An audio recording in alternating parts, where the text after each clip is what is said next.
श्रीसुब्रह्मण्यभुजङ्गम् सदा बालरूपापि विघ्नाद्रिहन्त्री महादन्ति वक्त्रापि पञ्चास्यमान्या विधीन्द्रादिमृग्य गणेशाभिधामे विधत्तां श्रियं कापि कल्याणमूर्तिः न जानामि शब्दं न जानामि चार्थं न जानामि पद्यं न जानामि गद्यं चिदेकाषडास्या हृदि द्योतते मे मुखानि सरन्ते गिरश्चापि चित्रम् मयूराधिरूढं महावाक्यगूढं मनोहारिदेहं महच्चित्तगेहं महीदेवदेवं महावेदभावं महादेवबालं भजे लोकपालम् यदा सन्निधानं गता मानवामि भवाम्भोधिपारं गतास्ते तदैव इति व्यञ्जयन् सिन्धुतीरे य आस्ते तमीरे पवित्रं पराशक्तिपुत्रम् यथाब्धे स्तरङ्गा लयं यान्ति तुङ्गाः तथैवापदः सन्निधौ सेवतामि इति वोर्मि पङ्क्तिर्नृणां दर्शयन्तं सदा भावये हृत्सरोजे गुहं तम् गिरो मन्निवासे नरायेऽधिरूढाः तदा पर्वते राजते तेऽधिरूढाः इतीव ब्रुवन् गन्धशैलाधिरूढः सदेवो मुदे मे सदा षण्मुखोऽस्तु महाम्भोधितीरे महापापचोरे मुनीन्द्रानुकूले सुगन्धाख्यशैले गुहायां वसन्तं स्वभासा लसन्तं जनातिं हरन्तं शयामो गुहन्तं लसत्स्वर्णगेहे नृणां कामदोहे सुमस्तोमसञ्छन्न माणिक्यमञ्चे समुद्यत्सहस्रार्कतुल्यप्रकाशं सदा भावये कार्तिकेयं सुरेशम् रणध्वंसके मञ्जुलेऽत्यन्तशोणे मनोहारि लावण्यपीयूषपूर्णे मनःषट्पदो मे भवक्लेशतप्तः सदा मोदतां स्कन्दते पादपद्मे सुवर्णाभदिव्याम्बरैर्भासमानां वणत्किङ्किणि मेखला शोभमानां लसद्धेमपट्टेन विद्योतमानां कटिं भावये स्कन्दते दीप्यमानाम् पुलिन्देशकन्याघना भोगतुङ्गस्तनालिङ्गनासक्त काश्मीररागं नमस्याम्यहं तारकारे तवोरः स्वभक्तावने सर्वदा सानुरागम् विधौ क्षृप्तदण्डान् स्वलीलाधृताण्डान् निरस्ते भशुण्डान् द्विषत्कालदण्डान् हतेन्द्रारिषण्डान् जगत्राणशौण्डान् सदा ते प्रचण्डान् श्रये बाहुदण्डान् सदा शारदा षण्मृगाङ्कायदि स्युः समुद्यन्त एव स्थिताश्चेत् समन्तात् सदा पूर्णबिम्बाः कलङ्कैश्च हीनाः तदा त्वन्मुखानां ब्रुवे स्कन्दसाम्यम्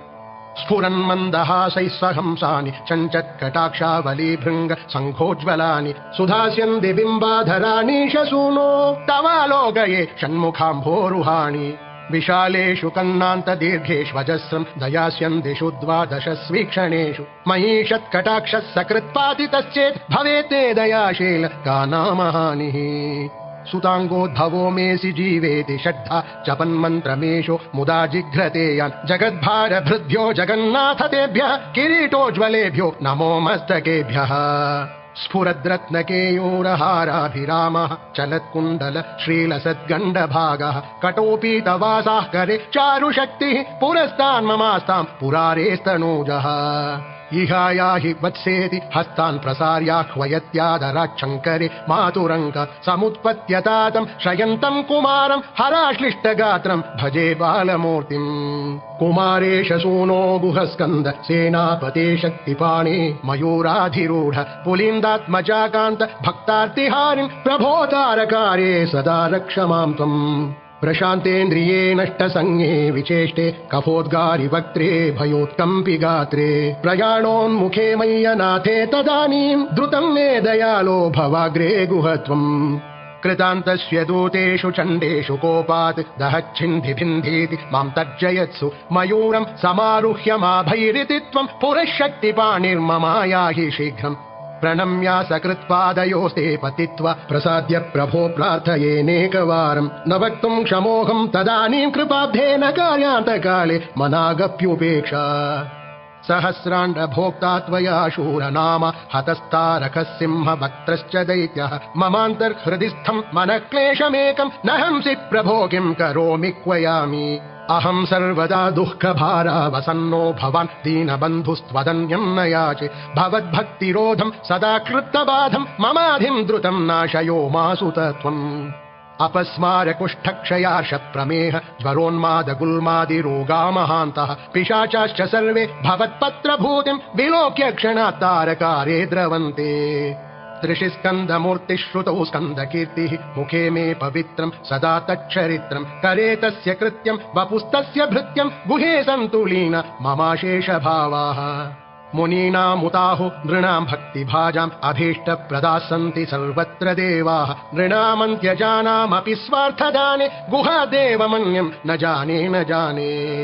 कलत्रं सुता बन्धुवर्गः पशुर्वा नरो वाथ नारी गृहे ये मदीयाः यजन्तो नमन्तस्तुवन्तो भवन्तं स्मरन्तश्च ते सन्तु सर्वे कुमार मृगाः पक्षिणो दंशकाये च दुष्टाः तथा व्याधयो बाधकाये मदङ्गे भवच्छक्तितीक्ष्णाग्रभिन्नाः सुदूरे विनश्यन्तु ते चूर्णितक्रौञ्चशैल जनित्री पिता च स्वपुत्रापराधं सहेते न किं देवसेनाधिनाथ अहं चाति बालो भवान् लोकदातः क्षमस्वापराधं समस्तं महेश नमः केकिने शक्तये चापि तुभ्यं नमश्चागतुभ्यं नमः कुक्कुटाय नमः सिन्धवे सिन्धुदेशाय तुभ्यं पुनस्कन्दमूर्ते नमस्ते नमोऽस्तु जयानन्द भूमन् जयापारधामन् जयामोघकीर्ते जयानन्दमूर्ते जयानन्द सिन्धो जयाशेषबन्धो जय त्वं सदा मुक्तिदानेश सूनु भुजङ्गाख्यवृत्तेन कृप्तं स्तवम्यः पठेद्भक्तियुक्तो गुहं सम्प्रणम्य सपुत्रान् कलत्रं धनं दीर्घमायुः लभेत् स्कन्दसायुज्यमन्ते नरः सः